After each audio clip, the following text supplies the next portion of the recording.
Jealousy isn't something you create in others. It's something you reveal about them.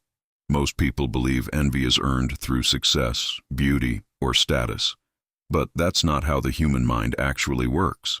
Jealousy isn't a response to what you have. It's a response to what someone else feels they lack. And here's the uncomfortable truth. The people who inspire the deepest jealousy aren't the loudest, the richest, or the most visible. They're the ones who possess something far more destabilizing, an internal certainty that others can sense but never fully understand. You've probably noticed this yourself. There are people who seem to trigger envy without effort. They don't boast, they don't perform. Yet their presence alone makes others feel inadequate. Why? Because jealousy is born from comparison, and comparison is born from insecurity. When you understand this mechanism, you stop chasing external validation and start cultivating the internal qualities that naturally disturb the emotional equilibrium of those around you. This isn't about manipulation. It's about awareness. When you know what creates envy in the human psyche, you begin to see how much of social interaction is driven by invisible hierarchies, unconscious competition, and the desperate need for reassurance. And once you see it, you can't unsee it.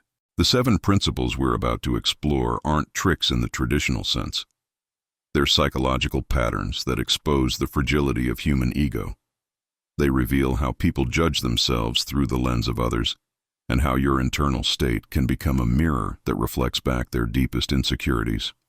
If this kind of deep psychological reflection resonates with you, subscribe to Inner Truth Lab. This is where we go beyond surface-level advice and into the uncomfortable truths about human nature. Let's begin. You've felt it before, that quiet tension when you're around certain people. Not because they're doing anything overtly threatening, but because something about their presence makes you aware of your own limitations. Maybe it's the way they carry themselves. Maybe it's the ease with which they navigate situations that would make you anxious. Maybe it's simply the fact that they seem unbothered by the very things that consume your thoughts. This is the nature of envy. It's not logical. It's not fair, and it's rarely about what the other person actually possesses. It's about what their existence makes you feel about yourself. Most people spend their lives trying to impress others, believing that admiration will follow achievement. They chase promotions, physical transformations, social validation, anything that might earn them respect or attention. But what they don't realize is that respect and envy are not the same thing. Respect comes from what you do. Envy comes from who you are. And the difference between the two is everything. Think about the people who make you uncomfortable. Not the ones you dislike, but the ones who trigger something deeper, a subtle irritation you can't quite name. If you're honest with yourself, you'll notice that it's not their success that bothers you. It's the fact that they don't seem to need your approval. They exist in a way that makes your own need for validation feel exposed. This is the core of jealousy. It's a defense mechanism. When someone operates from a place of internal security, it destabilizes those who depend on external reassurance.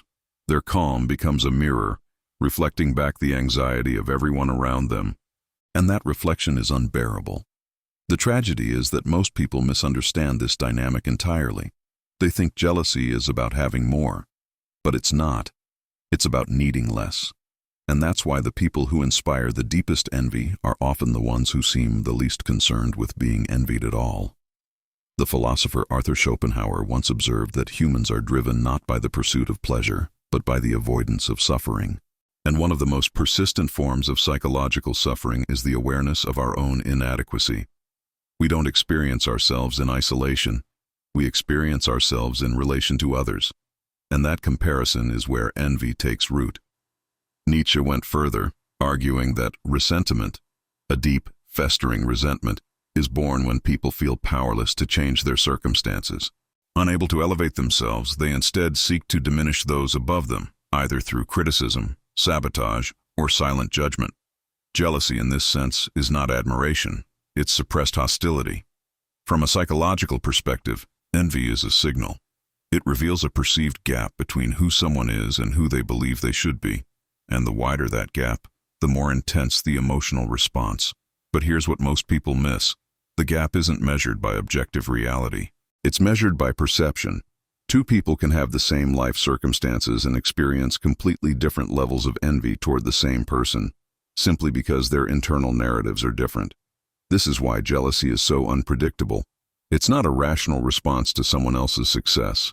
It's an emotional reaction to the story we tell ourselves about what that success means. If someone's happiness reminds you of your own dissatisfaction, you'll feel envy. If someone's confidence exposes your insecurity, you'll feel threatened. The emotion has nothing to do with them. It's entirely about you. And this is the paradox. The people who trigger the most jealousy are often unaware they're doing it. They're not performing. They're not competing. They're simply living in a way that doesn't require external validation. And that independence is what destabilizes everyone else. When you understand this, you realize that envy isn't something you manufacture. It's something you allow others to project onto you by simply refusing to participate in the social games they depend on. The first insight is that people don't envy what you have. They envy the ease with which you seem to have it. Two people can own the same car, live in the same neighborhood, or achieve the same career milestone. But if one of them appears effortless while the other seems strained, the effortless one will inspire envy. Why? Because ease suggests capacity. It suggests that there's more beneath the surface, resources, intelligence, emotional control that others don't possess. And that implication is what creates the emotional disturbance. This is why trying too hard always backfires. When people see you striving desperately for validation, they don't envy you, they pity you. Or worse, they feel superior. But when you achieve something without appearing to need it, the dynamic shifts. Your indifference becomes proof of internal abundance, and that abundance is what others find unbearable. The second insight is that jealousy is triggered by ambiguity, not certainty. If someone knows exactly how you achieved something, they can rationalize it. They can tell themselves they could do the same if they made the same choices. But when your success feels unexplainable, when there's no obvious effort, no clear strategy, no visible struggle, people are left with a void. And the human mind fills voids with assumptions. They assume you have access to something they don't. And that assumption becomes envy. This is why people who overshare their journey often fail to inspire jealousy. They remove the mystery. They expose the mechanics. And in doing so, they inadvertently communicate that they need others to understand their effort, which is itself a form of insecurity. True envy is only possible when there's distance, when someone exists in a way that feels unreachable, not because they're superior, but because they're operating from a different psychological framework entirely. The third insight is that people envy what they believe they could have had. If someone's life feels completely foreign to yours, you don't envy them, you dismiss them. But if their life feels adjacent, if it's close enough that you can imagine yourself in their position, that's when envy emerges. This is why people are often most jealous of those within their own social circles. The proximity makes the comparison unavoidable, and the comparison makes their own choices feel questioned. The fourth insight is that jealousy isn't about admiration. It's about loss. When someone sees you thriving, they don't feel happy for you. They feel as though something has been taken from them, not literally, but psychologically. Your gain becomes their loss, even if the two are unrelated. This is because the human ego operates on a zero-sum fallacy. It believes that resources, status, attention, value are finite. So when you rise, it feels as though everyone else has fallen. This is why people who inspire jealousy are often accused of arrogance, even when they've done nothing arrogant. The accusation is a defense mechanism. It's a way for others to reframe your success as a moral failing, which allows them to preserve their own ego. If you're arrogant, then your success doesn't count. If you're lucky, then your success doesn't count. If you're manipulative, then your success doesn't count. The goal isn't truth. The goal is emotional relief. The fifth insight is that people envy what they see, not what exists. Perception is everything. You could be struggling internally, filled with doubt and anxiety, but if your external presentation suggests otherwise, people will envy the version of you they've constructed in their minds. This is why social media creates such intense jealousy. It's not reality, it's curated perception, And curated perception is far more powerful than truth because it removes all contradictions. This is also why mystery is so effective. When people don't know your full story, they fill in the gaps with their own projections. And those projections are always more idealized than reality. By withholding information, by maintaining boundaries, by refusing to explain yourself, you allow others to create a version of you that's far more enviable than you actually are. And they'll resent that version without ever realizing they created it themselves. The sixth insight is that jealousy is a self-reinforcing cycle. The more someone envies you, the more they distance themselves from you. And the more they distance themselves, the less they understand you. And the less they understand you, the more they fill the void with assumptions. And those assumptions only deepen the envy.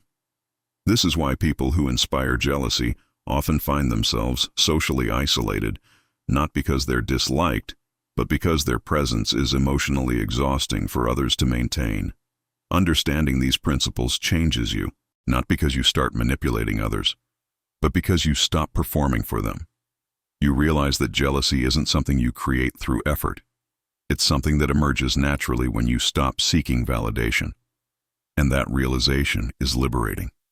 When you no longer need people to see your success becomes more visible. When you stop explaining yourself, people start filling the silence with their own theories. When you stop competing for attention, your indifference becomes magnetic. This isn't a strategy, it's a byproduct of internal security. And internal security is the only thing that truly destabilizes the social hierarchy, because it removes you from the competition entirely. The shift isn't about becoming cold or detached. It's about becoming grounded. It's about building a life that doesn't require external validation to feel real. And when you do that, something strange happens. People start projecting onto you. They start assuming you have things you don't have, know things you don't know, feel things you don't feel. And those projections create envy, even when there's nothing to envy. This is the paradox of jealousy. The less you try to inspire it, the more you do. The more you focus on your own internal state, the more others fixate on you. Because your indifference is proof that you've escaped the need for their approval, and that escape is what they envy most. This is the kind of reflection we explore deeply here at Inner Truth Lab. Not to manipulate, but to understand. Because understanding human nature doesn't just change how others see you. It changes how you see yourself. And that internal shift is where real power lives. The seventh and final insight is this. The people who make others jealous are the ones who've stopped measuring themselves against anyone. They've internalized a standard that's entirely their own, and that internal standard makes everyone else's judgments irrelevant. And irrelevance is the ultimate form of freedom. Jealousy, at its core, is a reminder of human fragility. It's proof that most people live in a state of quiet desperation, constantly comparing themselves to others, constantly seeking reassurance, constantly afraid that their worth is conditional. And when they encounter someone who seems free from that desperation, it triggers something primal. Not admiration, not respect, but envy. This is why the people who inspire the deepest jealousy are rarely the ones trying to. They're simply living in a way that doesn't require external permission. They've built an internal foundation that can't be shaken by opinion, criticism, or rejection. And that foundation is what others find so unsettling. The realization isn't that you should try to make people jealous. It's that jealousy is inevitable when you stop trying to control how others see you. When you prioritize internal coherence over external validation, when you build a life that satisfies you rather than impresses others, when you refuse to participate in the endless game of comparison and performance, you naturally become a disturbance in the social order. And that disturbance is what creates envy. Not because you're superior, but because you've exited the competition. You're no longer playing the game, and that refusal is interpreted as a threat by everyone still trapped inside it. This is the final truth. Jealousy isn't about you. It's about them. It's about their insecurity, their comparison, their need for reassurance. And the moment you internalize that, you stop being affected by it. You stop needing to defend yourself, explain yourself, or prove yourself. Because you understand that their envy is their problem to solve, not yours. The most enviable people aren't the ones with the most. They're the ones who need the least. And that's not a trick, it's a truth. If this video made you reflect on your own relationship with validation, comparison, and envy, take a moment to like it. Not for the algorithm, but because it signals that this kind of depth matters to you. Leave a comment below sharing your thoughts. What insight resonated most? Have you noticed these dynamics in your own life? This space is for real reflection, not surface-level platitudes. And if you want more of this, subscribe to Inner Truth Lab. This channel exists for people who are tired of motivational hype and ready for uncomfortable truths. We explore dark psychology, philosophy, and human behavior from a place of clarity, not manipulation. This isn't about becoming someone you're not. It's about understanding who you already are and how the world responds to that. Every video here is designed to make you think differently, not feel better. Because the truth doesn't comfort. It clarifies. And clarity is what allows you to move through the world with the kind of internal certainty that others mistake for arrogance, when it's really just the absence of doubt. We're building something different here. A space where depth isn't diluted, where uncomfortable ideas aren't softened, where intelligence is respected and honesty is valued. If that resonates, you belong here. Thank you for watching, and remember, jealousy isn't something you earn. It's something others feel when they see a version of freedom they haven't yet claimed for themselves. Until next time.